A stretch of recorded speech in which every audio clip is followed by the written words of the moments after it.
On a cool autumn evening, when Fiona suggested going to the village festival, I noticed a mischievous look in her eyes that was different from usual. When she said, "Let's go with Mike and Emily," I instinctively knew there was something more planned than just watching the festival. When she revealed her true intention, what she wanted us to do among the festival crowd, I thought my heart would stop. "Are you crazy?" I whispered, but her trembling voice and flushed cheeks showed she was serious. The thought both terrified and excited me. That evening, while getting ready, Fiona put on a long skirt. "Easy access," she winked. I put on my Burberry coat, feeling sophisticated yet somehow dirty. When Mike and Emily arrived, Emily in an elegant long skirt and Mike also in Burberry, I realized they were in on the plan too.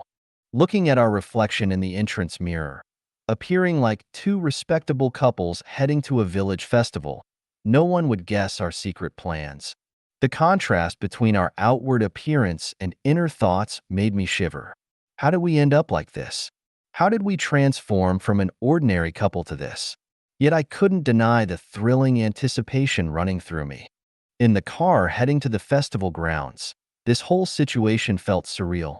Here I was, an ordinary construction worker, now enjoying such dangerous and thrilling adventures.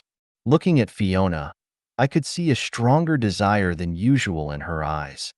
Mike and Emily, while appearing to be an intellectual and refined couple on the surface, they, like us, were enjoying these dangerous thrills. Sometimes their dual nature confuses me. We must all be crazy. But strangely, this madness became addictive gradually.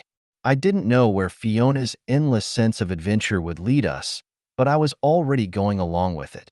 As we entered the festival grounds, the night air felt cold, but our hearts were already burning hot. Fiona and Emily walked ahead, giggling, while Mike and I watched them with a strange tension. Were we really going to do something this crazy? Under my Burberry coat, my skin felt cool. The fact that none of us were wearing underwear made me even more nervous. While it scared me that this kind of situation was becoming familiar at the same time, an odd excitement coursed through my entire body. As we pushed our way through the crowd, my heart started racing wildly. Among ordinary citizens, the thought of going through with our secret plan filled me with both guilt and thrill. Is this really the life we want? But I found myself unable to refuse Fiona's bold suggestion. Finally, we found a crowded enough spot. In the festive atmosphere, we were about to begin. I took a deep breath as I approached Fiona. As I moved behind Fiona, my heart started pounding frantically.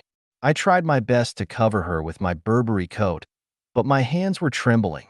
To think we were really doing this in such a public place, it felt completely surreal. The murmur of people and festival noise echoed in my ears. Cold sweat ran down my back at the thought that someone might be watching us. I tried to appear natural as usual, but my whole body was stiff with tension. Fiona seemed to sense my state.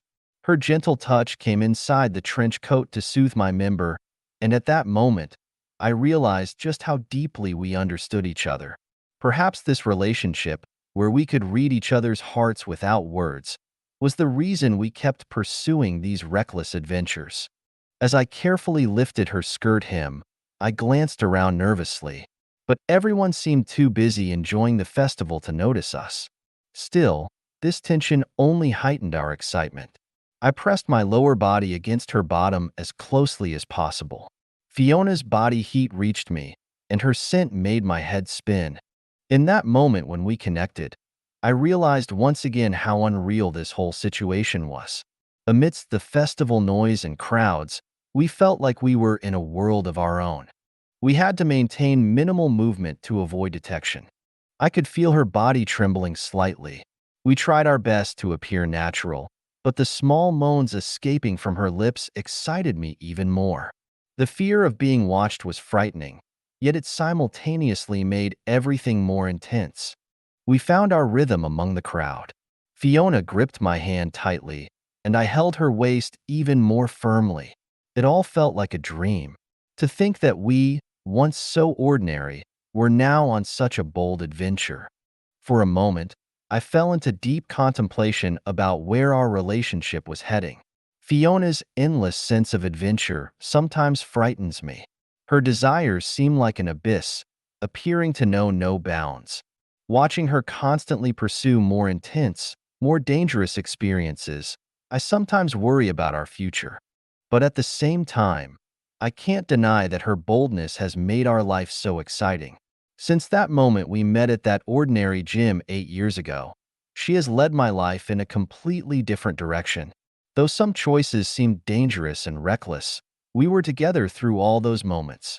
Perhaps this is what love really means: filling in each other's gaps, sometimes even accepting the other's madness. While Fiona's endless adventurousness makes me anxious, it has simultaneously been the driving force that makes our love more intense. Looking at Mike and Emily, I wondered who they really were. Mike was a university professor and Emily a kindergarten teacher, both highly respected by everyone, yet their current behavior was nothing like what you'd expect from intellectuals. Were they, like us, looking for excitement in their ordinary lives? Or was this some kind of unique philosophical experiment for them? Perhaps these actions held a deeper meaning for them beyond mere pleasure-seeking. Then Mike lost his balance and stumbled along with Emily, eventually falling down. As his Burberry coat slipped, exposing skin, all eyes in the vicinity turned toward them. In that awkward moment, I quickly grabbed Fiona's hand and fled the scene. "Sorry, Mike," I mumbled to myself as we made our escape. Guilt washed over me for abandoning my friend, but trying to help them would surely have gotten us into the same trouble. Sometimes, a selfish choice is the best choice.